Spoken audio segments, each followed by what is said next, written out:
جو لوگ اللہ پر ایمان نہیں لاتے اور آخرت کا انکار کرتے ہیں، میں نے ان کا مذہب چھوڑ دیا ہے اور میں اپنے باپ دادا ابراہیم اور اسحاق اور یعقوب کے مذہب پر چلتا ہوں۔ ہمیں شایع نہیں ہے کہ کسی چیز کو اللہ کے ساتھ شریک بنائیں۔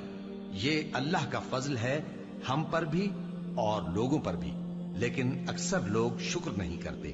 اے میرے قید خانے کے رفیقو، بھلا کئی جدا جدا آقا اچھے یا اللہ جو اکیلا ہے سب پر غالب ہے؟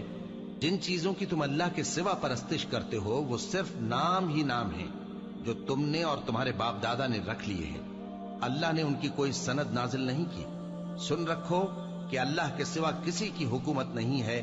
اس نے ارشاد فرمایا ہے کہ اس کے سوا کسی کی عبادت نہ کرو، یہی سیدھا دین ہے، لیکن اکثر لوگ نہیں جانتے۔ اے میرے قید خانے کے رفیقو، تم میں سے ایک جو پہلا خواب بیان کرنے والا